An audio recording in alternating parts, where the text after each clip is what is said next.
welcome back to Build with the Boys. We've now got the next 4 issues of Hachette's Build the Titanic. We've got issues 33 through to 36, and it's all engine room. Now, I know that's griping a lot of you, but it's all engine room.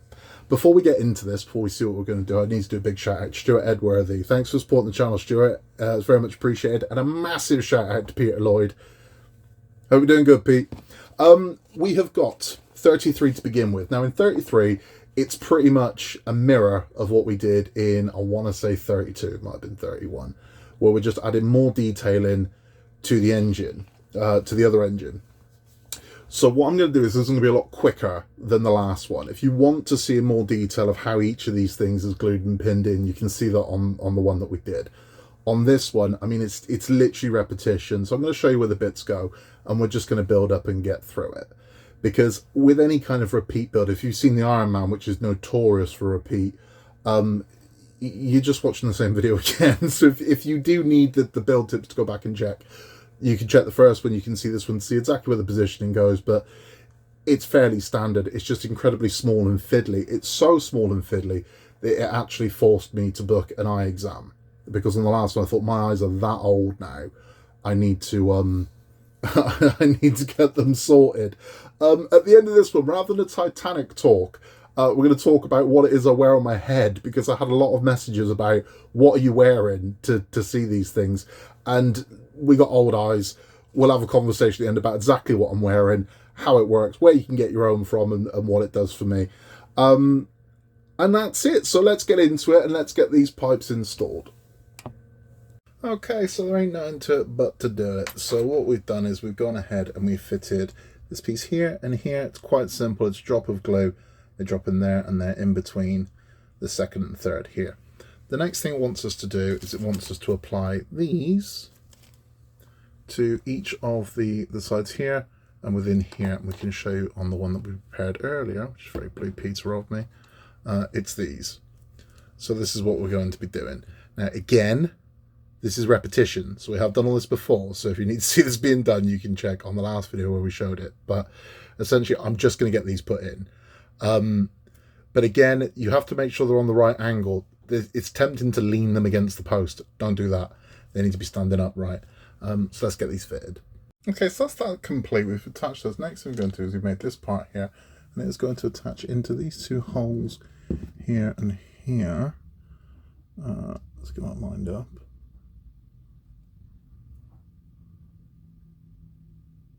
Yeah, again, easier said than done. All this is so small. So small. But the detail's lovely. I mean, it is worth the kind of the eye strain, I guess. There we go. So that's that one in place as well. Now we are moving on to, let's have a look. Pipes. So let's get those ready.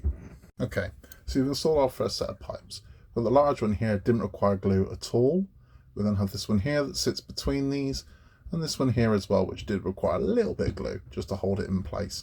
Again, I mean, on the last video I showed you how to install all these. If I do that again, it's going to take hours to get through this. It is just a replica of what we've already done before. There are some very minor differences, but not huge differences. But the next thing we're going to do is we're going to fit the wheel. Now, if I move this one over and I bring in the last one, it's this. So what we're going to do is we're going to attach wheel to the other one. So let's get that done. So here's what we've done. We've added the wheel on here. We've added this pipe here with just some drops of glue, this pipe here, and the large pipe here. Again, if you want to see a more detailed applying of it, the last video's got all of that. This is just repetition. Now, there is one more thing to do on this, and I'm going to show you something I did on the last one that made life a lot simpler. Now, one of the last things we're going to do is we're going to attach this pipe here, this one here, needs to glue to this pipe here.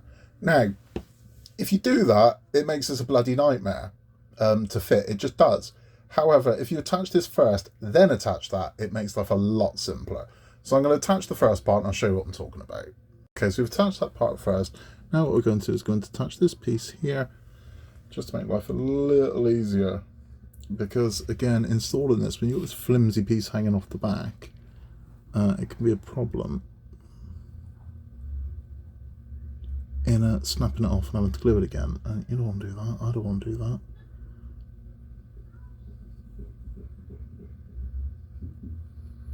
Just hold that piece like that. Bond. Now I'm using Loctite Power Gel, which does have a very quick bond. I mean, I don't know how quick. That quick. So that is that piece done. That will attach onto the piece that I've gone to here. But that, ladies and gentlemen, boys and girls, children of all ages, is all there is to do in this issue. Let's have a chat. So that's it. That's that one done. And again, I appreciate it was lightning fast, this one. But again, it's just repetition. It's nothing I haven't done before. It's just been done on a different engine. Don't go mad on glue. You don't need to. I mean, you just need a touch to hold these things in place. You don't need to smother it in it. And a lot of the pipes, particularly the bigger pipes, will hold. They're that snug. They're not going anywhere. So you don't need to worry about gluing those in. It's overkill. Don't glue something you don't need to glue, you know? But that's all for this one. Now, because it's so small, and I know a lot of you, particularly with the funnel as well, we're having trouble seeing the little screws that go in and things like that. Rather than do a Titanic talk, we'll do just a very quick talk about what it is that I use to be able to see these things. Now, I don't show myself wearing these, and I'll tell you why, because my wife refers to these as the woman repellers. And you'll see why, right? So for all of its glory, this is what I use. So yeah, that's me in these. And then, I mean, I'll completely dazzle you out now. There you go. So this is what I'm wearing. Now, those do fold up, and they are adjustable. So I drop these down so I can kind of see, and I mean, honestly, it zooms in ridiculously. I also use these, this is how bad my eyes have got, to read some of the instructions.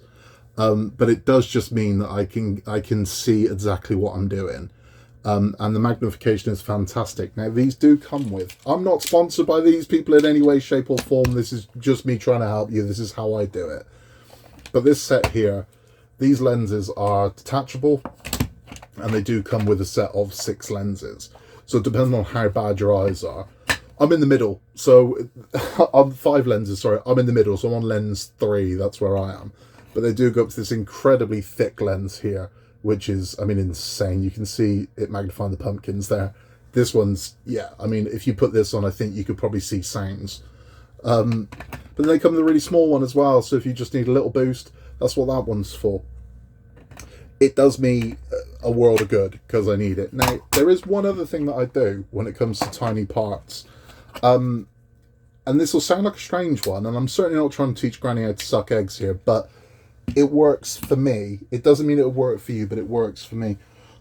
I'm trying to find an example of what I use, but I can't see at the moment, because I'm a mess at the moment.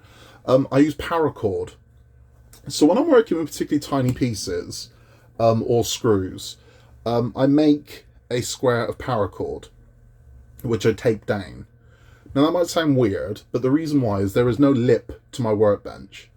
So if one of these pieces pings off, or a screw drops or something like that, it's gone. It can roll off, it gets into the carpet, and that's it. And I might find it again if I can beat the vacuum cleaner to it. So with a ring of paracord around it, if I drop any of these tiny details, I know the only place it's going to be is in that ring, because it can't roll out of it. It just creates a barrier, it creates a dam. So if any of these little screws go rolling off or anything, that's where they are. They're going to be in that little ring. So if, like me, your eyes are getting older, you're having trouble with these things, this just helps. These are things that just help, because I would imagine this is not the end of the tiny. It just isn't. When I'm thinking of rigging and things like that, we're going to be tying tiny strings and threading them through tiny holes to do it. So an investment in these, you can get these from Amazon. If you just type in modeling glasses, or these are what are going to come up. You can get these all singing, all dancing, you know, triple lens things, what you charge with a USB. These are powered by a AA battery. That's it. And it kicks off a very strong light. That helps a lot. So again, it's just to help. I'm not going to put a link in a store, because again, I don't want you thinking that I'm getting money for this. I'm not. This is just what I use. And if it helps you, it helps me. Because again, I know the funnels were a bit of a nightmare for people with tiny screws. I'd have no problem at all. I use these and I was absolutely fine with them. So it's worth investing in. And also tweezers. Get yourself a decent set of tweezers, because the tweezers that come with it, they're all right. But I mean, I have a decent set of tweezers, so I've got, you know, every tweezer I could possibly need. Very, very good precision tweezers. I mean, they're very tight points, so it just makes life a lot easier. It really does. And yeah, I hope that's helped. I hope if you're building this and you've got old eyes like me, you're doing all right. Hey, look, I'm not as good as I once was, but I'm as good once as I ever was. You know, in my head, I'm 19, and I may have the body of a middle-aged man, but I have the bank account of a 20-year-old. Anyway, that's all from me for this one. If you like that, please hit the like button, and if you haven't yet, please subscribe. It helps us massively. We are edging ever closer to our 1,000 subscribers, which is amazing, and thank you all for your support to this point. It is very much appreciated. We will be back very, very, very soon with issue 34, where we'll be adding the second thrust block to the engine room floor. In a world we can be anything at all, just be nice, and I will catch you on the next one.